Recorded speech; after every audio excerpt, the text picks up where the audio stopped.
Hello and welcome. You're watching COVID 360. I'm Sneha Mordani. Well, the crisis of COVID-19 in rural India is a silent one. While cases across India and big cities are declining now, it appears this crisis could just be unfolding in rural India. On the show, we talk about this. We'll also tell you about another study that seems to suggest that Covishield offers slightly better protection as compared to Covaxin. Also, how will the possible third wave of the pandemic compare with the Spanish flu of 1918? That and much ahead on the show. But first, the crisis in our villages. The second wave of the pandemic hit rural districts extremely hard. 6 districts in the month of May in rural India accounted for more than 50% of the cases and deaths in the month of May in the country. I filed this report earlier.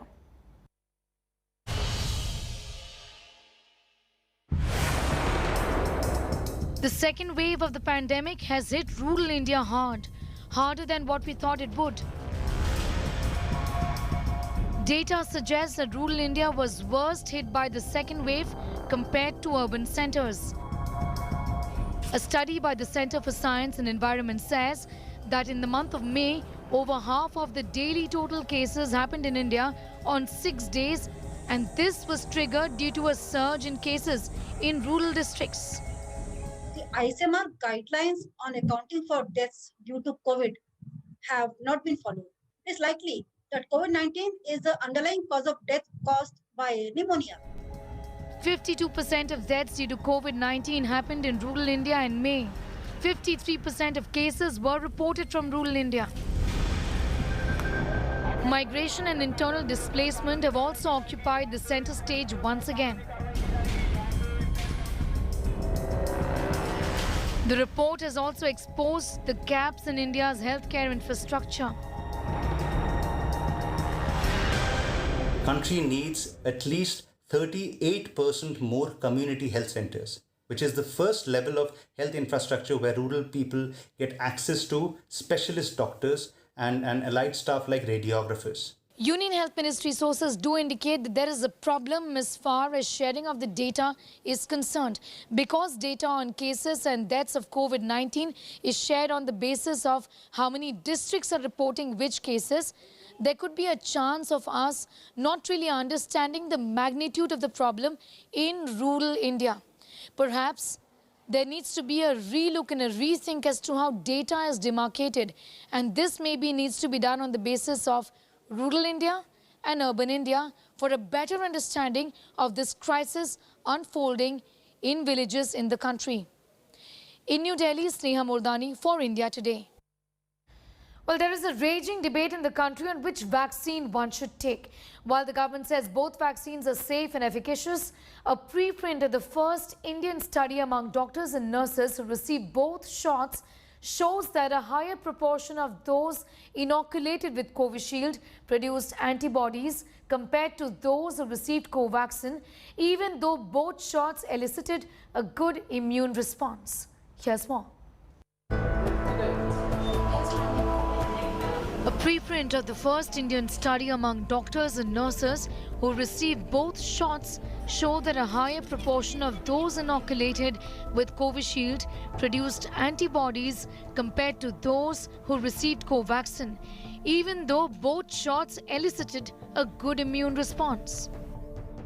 Among 515 healthcare workers, of which 305 were male and 210 were female, 95% showed seropositivity or higher antibodies after 2 doses of both vaccines.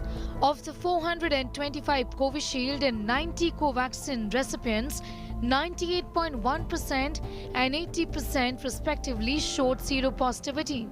However, both seropositivity rate and average rise in anti-spike antibody was significantly higher in Covishield versus Covaxin recipients, the study says. We interestingly note in this study that even a single dose of each vaccine were responsible for boosting immune response in people who had past history of COVID-19. This suggests that both vaccine works very good in Indian people, and one should go for vaccination as early as possible. While no difference was observed in relation to gender, body mass index, blood group and any comorbidities, people aged 60 years and above or those with type 2 diabetes had a significantly lower seropositivity rate, indicating a comparatively lower antibody response. The study also shows a good safety profile for both vaccines. Measuring antibodies after vaccination is not a reliable measure of the immunity against the virus. That's because immunity is multi-pronged, almost like the Army, the Navy, and the Air Force. And by measuring the lab antibody level, we are only measuring a fragment of our immune response. Overall, the fact that very few people develop breakthrough infections is a good indicator of how well our vaccines are doing. The study, which was done at the peak of the second wave of the pandemic, shows that the vaccines, both of them, are working. This just shows that it's time now for us to speed up vaccinations in a big way as we brace for the third wave of the pandemic. The study says even one dose of the vaccine is offering some amount of protection. Right now in the country, just about 4% of the population have got both doses of the vaccine. Less than 15% of the population have got one dose of the vaccine. In New Delhi, Sneha Mordani for India Today. Often comparisons have been drawn between the Spanish flu of 1918, the 1918 H1N1 virus, with many second-guessing that COVID-19 would also perhaps follow the same trajectory. But while the basic principles of infection spread remain the same, both the pandemics are very different and not comparable. Take a look.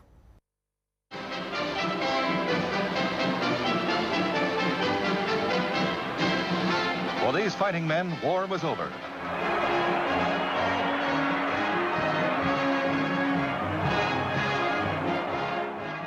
The year was 1918, when the Liberty Loan Parade was organized in Philadelphia to economically support the soldiers who fought in World War I. It was a gathering that did not have much takers among intellectuals, since the Spanish flu was going strong. The Philadelphia Public Health Director still went ahead with the function. A gathering of over 2 lakh people was followed by 47,000 fresh cases of the flu.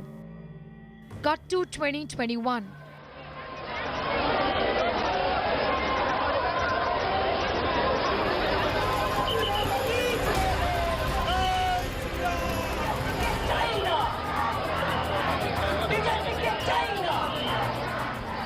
These pictures from India tell you that very few learn from history. These events from early 2021 were followed by the second wave of the pandemic in India. But in spite of the similarities in infection spread and the public health response to the pandemic being very similar, these two pandemics can't be compared, say experts. The third waves of Spanish flu and COVID-19 cannot be well compared, mostly because these diseases are completely different in the way they spread, and the new variants in circulation in the COVID-19 makes it even more difficult to be compared to any other infectious diseases. But what remains to be common, constant across both the diseases or with others, is the epidemiological triad of agent, host and the environment. The interaction between these three components of the triad are very important in understanding how the disease spread faster. Human behavior is one common thing which spreads across all infectious diseases. So it's in the hands of the human beings that we prevent the spread of the viruses. The viruses don't spread on their own. The second wave of the Spanish flu killed many between the age of 30 to 40. The second wave of the coronavirus in India also killed many in this age group. Both the second waves of the two pandemics more severe than the first one, obviously raising questions about how the third wave could look like. Experts say for India, If you look at the second wave, the pandemic seems to have repeated history. The ongoing second wave of COVID-19 has not only been brutal, but harshest pandemic wave witnessed in any part of the world. But a replication of the third wave is not what they expect. Now, the third and fourth wave were relatively smaller in 1918-1920 influenza pandemic. But I would not compare the flu pandemic of 1918-20 with the COVID-19 pandemic. There are a number of reasons. That we know that the SARS-CoV-2 has a new variant which are far higher transmissible. They have immune escape. They are also showing some sign of additional virulence or severe disease. But we really don't know what was the scenario for flu pandemic 100 years ago. We know that influenza virus was identified 13 years after the pandemic got over. So we really don't have that kind of history or evidence for that pandemic. But now with the new variants of SARS-CoV-2, a lot of difference in the behavior are there. And if not genetically from ancestral virus, the differences are from the ancestral virus which was originally identified in Wuhan. There were 3 different waves of illnesses during the Spanish flu pandemic, starting in March 1919 and subsiding by the summer of 1919. The pandemic peaked in the US during the second wave in the fall of 1919. This highly fatal second wave was responsible for most of the deaths in the US attributed to the pandemic. A third wave of illness occurred around the winter and spring of 1919, adding to the pandemic death toll. The third wave of the pandemic subsided during the summer of 1919. But that was 1919 and this is 2021. What is different is we have better technology, better resources in terms of controlling. We have a vaccine in COVID-19. All of this makes it is easier during COVID-19 to tackle rather than Spanish flu's helplessness era where many people could not do anything. So with better resources, we should not be in any way comparable to the third wave of Spanish flu. Epidemiologists say that there is a possibility of a third wave of the infection sometime towards the end of this year. But because many people have got the vaccine and will be getting the vaccine in the run-up to the end of the year, and also because of exposure to this virus, there is a possibility that a lesser number of people would be affected.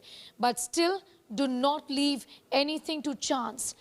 To presume that this infection is going to follow the same trajectory as the Spanish flu of the year 1918 is not practical. In fact, prepare for the third wave, even for the fourth wave and subsequent waves is what experts are advising till the time this becomes endemic. In New Delhi, Sneha Mordani for India Today. Covishield, Covaxin and now Sputnik V. Everyone is talking about them. But delve deeper and you will find that half a dozen vaccines are in the pipeline in the country. I tell you about them in this report. 2 vaccines have been rolled out, Covaxin and Covishield. But by the end of this year and early next year, India will have half a dozen vaccines against COVID-19. The advantage? Reduced prices and reduction in the gap between demand and supply. Serum Institute of India is making Covishield, AstraZeneca's vaccine. But did you know that Covax is another vaccine that Serum is making? Right now, the phase 2-3 bridging studies of this vaccine is on in India. US biotechnology company Novavax's protein-based COVID-19 vaccine is being locally manufactured and the production has begun. After Novavax gets approvals abroad with efficacy trials, it is expected that Serum would too move in for the same. The rollout time of Covax is 2 to 3 months. Doses to be manufactured is expected to be to the tune of 20 crore by December. Genova Biopharmaceuticals, another company, is working on India's first mRNA COVID-19 vaccine. It is in the middle of the phase 1 trials of this vaccine. It's called AGC019 and it covers 120 volunteers in the trials. Genova has been granted 250 crores by the government to develop India's first mRNA vaccine. The rollout time of India's first mRNA vaccine is early next year. Bharat Biotech's nasal vaccine, developed by the same company that has made Covaxin, could be a game changer. The vaccine candidate is currently under phase 1 trials. The rollout time of this vaccine is end of this year. 10 crore doses will be procured by the centre. Zydus Cadila in Gujarat is making an intradermal vaccine, Zycov-D. It is based on the DNA platform and the company is expected to provide 5 crore doses by year-end. The rollout time of the vaccine is expected in a month's time. The company is set to apply for emergency use authorization. Zydus Cadila also says that their vaccine is being tested on children. We are finished majority of the recruitment. The recruitment holds very important milestones in terms of cohorts because we have obviously the elderly and comorbid people, but also children between the ages of 12 to 18. So once we are able to get an event data, which we hope which will happen in the middle of May, we should then immediately be able to apply for emergency use. Biological E's Corbevax is undergoing phase 3 trials. The government of India has said it would make an advance payment of 1,500 crores to Hyderabad-based Biological E to reserve 30 crore doses. The rollout time is August. At least 7.5 crore doses will be made available by September. 30 crore doses of Corbevax will be made available by the end of this year. 6 Indian companies will now make Russia's Sputnik V. The current price that has been announced is for the imported vaccine. We have the India manufactured vaccine available. The prices will be different. So I believe that in a steady state over the next 4 to 5 months, we will have 6 manufacturers making Sputnik in India. And on a steady state, we should be able to produce about 20 to 25 million per month. Indian companies are also looking at using India's manufacturing capabilities to ramp up production of foreign-made vaccines via tech transfer. India prides itself in being the pharmacy to the world. Right now, it appears that for this year, the plans are right on track to augment India's supply to boost up production for the much-needed vaccines against COVID-19. But a lot is going to depend and have an impact on India's plans. New variants, mutating variants, for example, and also new challenges like infections in children. In New Delhi, Sneha Mordani for India Today. What caused the deadly surge of COVID-19 cases in North India? 2 months after the second wave in parts of North India and the fourth wave in Delhi, a government study done by a consortium of labs to study genome sequencing in India and by the National Centre for Disease Control shows that the surge is attributed to the Delta variant or the Indian variant, taking over a majority of states in India now. It causes more infection, 50% more than the UK variants.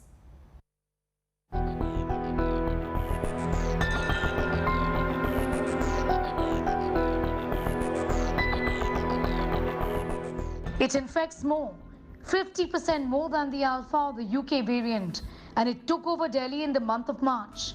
The B.1.617 variant, called the Indian variant, ravaged Delhi city and other parts of North India, leading to a sudden spike in cases and deaths in the month of March, April and May.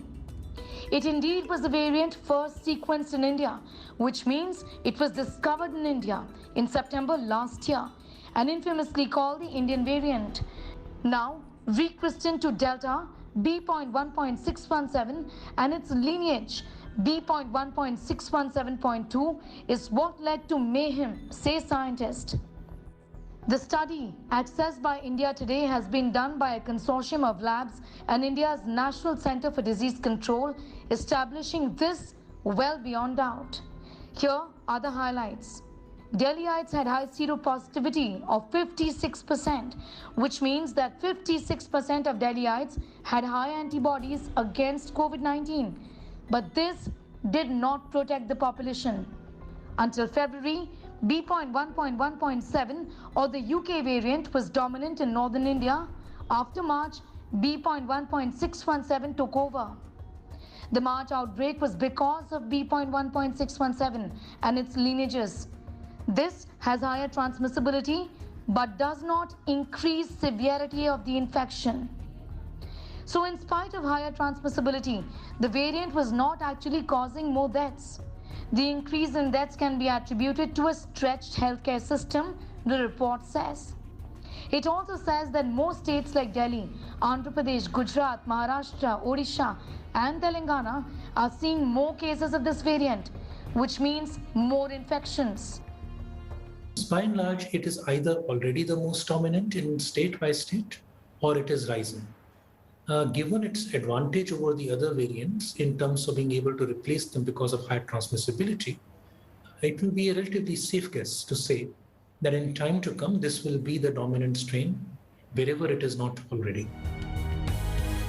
The study also shows that fully vaccinated breakthroughs are because of this variant. The country has seen several cases of infections after vaccinations, all caused by this variant. It is infecting even those who have got 2 doses of the vaccine. All variants, such as the B.1.351 from South Africa, B.1.1.7 from UK, and B.1.6.1.7.2 from India, all of these variants are known to escape or have some ability to bypass antibodies to past infection or vaccination. Vaccination would offer better protection compared to any of the variants infecting and the herd immunity induced by them. Go forward in understanding the total protection offered by vaccination as the only reliable goal as we move forward. Importantly, this study seems to be suggesting that prior infections are offering just no protection against this new variant, as has been in the case in the national capital. So if you've had COVID-19 in the past, there is a possibility of reinfection from this new variant. Also, partial vaccination is certainly not the solution to this. Experts are saying that there needs to be a global and a comprehensive response for the containment of infection being caused by this dominant variant. In New Delhi, Sneha Mordani for India Today. Well, that's all we could pack in this edition of COVID 360. Until next time, stay safe, be well. Thanks for watching.